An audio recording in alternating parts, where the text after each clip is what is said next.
ये है भारत का प्रसिद्ध नगर इलाहाबाद।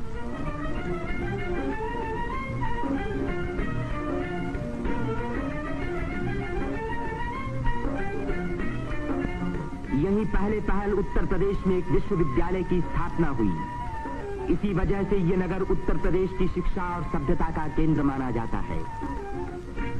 पंडित मदन मोहन मालवीय, पंडित गोविंद वल्लभ पंत और अनेक प्रतिभाशाली व्यक्ति इसी विश्वविद्यालय की देन हैं, जिन पर आज देश को गर्व है। ये है हमारे प्रधानमंत्री पंडित जवाहरलाल नेहरू का निवास स्थान, आनंद भवन।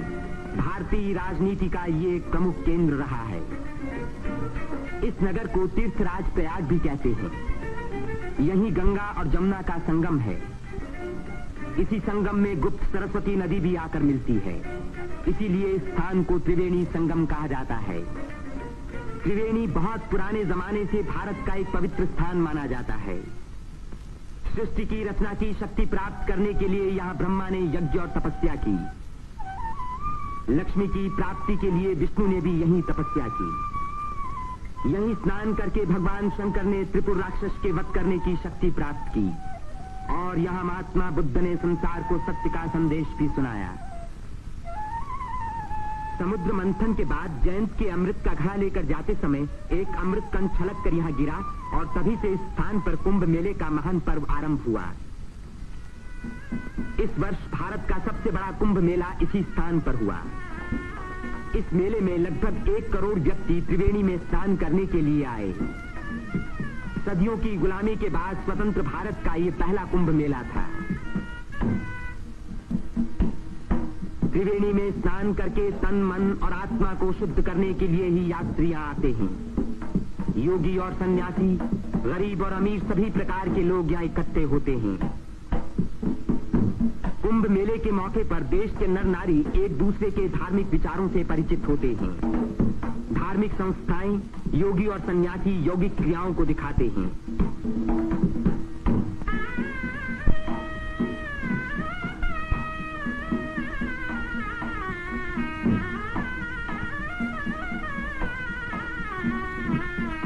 धार्मिक विचारों पर तर्क वितर्क होते हैं और देश के गौरवपूर्ण प्राचीन रहस्यों का उद्घाटन होता है। यहाँ के सुंदर दृश्य प्राचीन भारत की महत्ता की याद दिलाते हैं।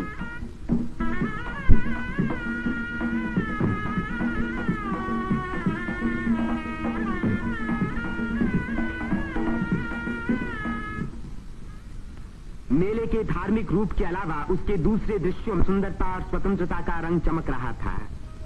रंग बिरंगी चूड़ियां, देवी देवताओं की मनमोहिनी मूर्तियां,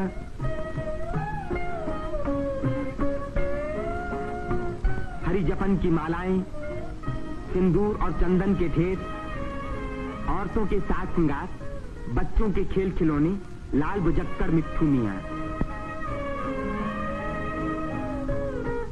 तीर्थयात्रियों की सुविधा और सुरक्षा के लिए और स्वतंत्र भारत के इस महान पर्व को सफल बनाने के लिए उत्तर प्रदेश सरकार ने अपनी ओर से कोई कसर उठा न रखी।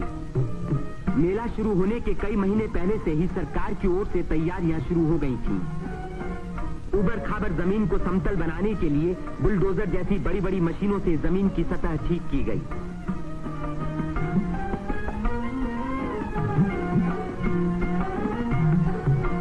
गंगा जी ने अपना किनारा 15 से 30 फुट गहरा काट दिया था, जिसके कारण यहाँ स्नान करना असंभव था। बुलडोजरों ने इन किनारों को सपाट बनाया, जिससे तीर्थयात्री यहाँ सकुशल स्नान कर सके। जिस काम को 1000 आदमी 3 महीने में खत्म नहीं कर सकते थे, उसी को 6 बुलडोजरों ने 15 दिन में पूरा कर दिखाया।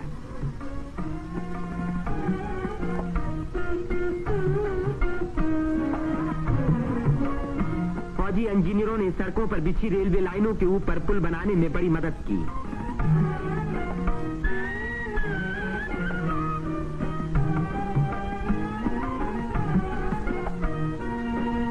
इससे रेलों के आने जाने के समय भीड़ सड़कों पर कभी न रुकी, बल्कि लगातार त्रिवेणी की ओर बढ़ती रही।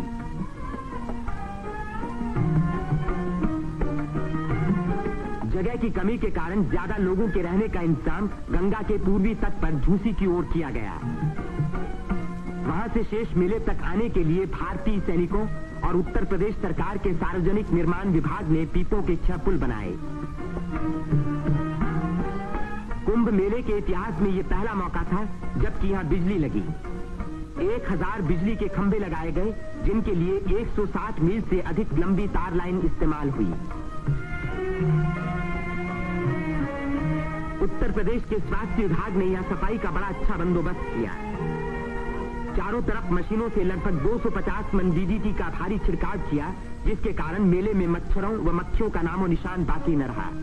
मेले के आरंभ से ही सरकार ने हैजे के टीके लगवाने का प्रबंध किया। यात्रियों को सलाह दी गई कि वे मेला क्षेत्र में आने से पहले टीके लगवा लें। कदाचित इसी व्यवस्था के कारण मेले के मौके पर कोई भी रोग नहीं फैला। इतनी भारी भीड़ भाड़ के मौके पर आमतौर से दुर्घटनाएं हो जाया करती हैं। इन दुर्घटनाओं का सामना करने के लिए उत्तर प्रदेश सरकार ने चिकित्सा एवं स्वास्थ्य विभाग की एम्बुलेंस गाड़ियों से घायल और बीमार यात्रियों को तुरंत अस्पताल पहुंचाने का पूरा प्रबंध किया। 9 अस्थायी अस्पताल डेरों में खोले गए, जिनमें 228 रोगियों को रखने का इंतजाम था। गरीब रोगियों को खाना मुफ्त में दिया गया। राशनिंग विभाग ने यात्रियों की सुविधा के लिए यह आटा, शक्कर, मिट्टी का तेल और अन्य जरूरी सामान का भारी स्टॉक जमा किया, जिससे इन चीजों की कीमतें न बढ़ पाईं। इसी प्रबंध के कारण हर व्यक्ति को सस्ते मूल्य पर अपनी इच्छा का खाना मिल सका।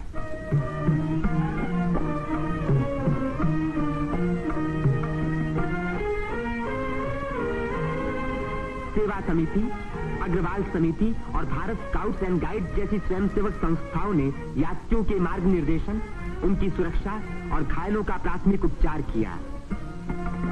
पुलिस यात्रियों के संचालन का कार्य करती रही। आने जाने के लिए अलग रास्ते रखे गए। भीड़ को काबू में रखने के लिए चलते फिरते वायरलेस सेटों का इस्तेमाल किया गया।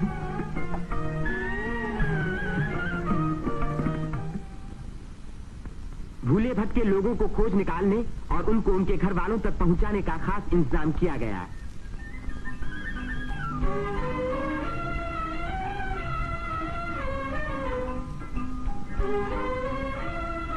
मेले में लाउड स्पीकरों का एक जाल बिछा दिया गया, जिससे भटके हुए लोगों का नाम पुकार पुकार कर उनको एक स्थान पर इकट्ठा किया गया। मेले के आरंभ होते ही उत्तर प्रदेश के मुख्यमंत्री पंडित गोविंद वल्लभ पंत ने मेले के बंदोबस्त का मुआयना किया। इस तीर्थ स्थान पर जमा हुए लाखों मेहमानों के सुख सुविधा की उन्हें बड़ी चिंता थी।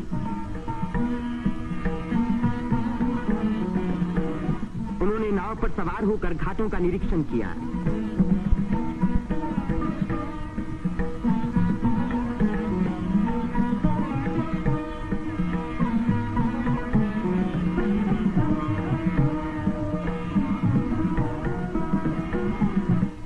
पीपे के पुलों को भी देखा। ये अखाड़ा जो ऐसे ही एक पुल को पार कर रहा है, पुल की मजबूती का सबूत है।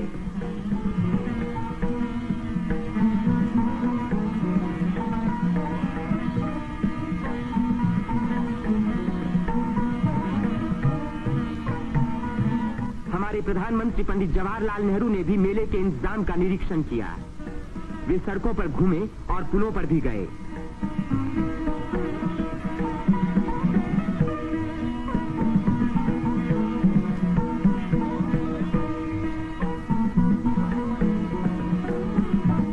अन्य स्थानों को भी देखा भाला।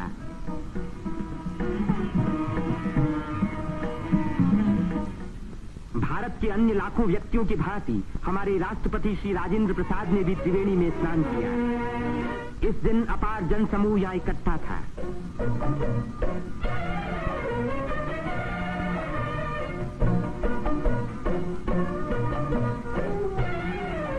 हर घाट पर लोगों की भीड़ स्नान कर रही थी।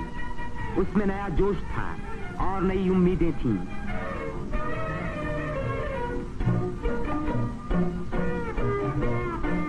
ये दृश्य जाहिर कर रहा था कि इस भीड़ की महान रचनात्मक शक्ति के कारण देश का भविष्य उज्जवल है।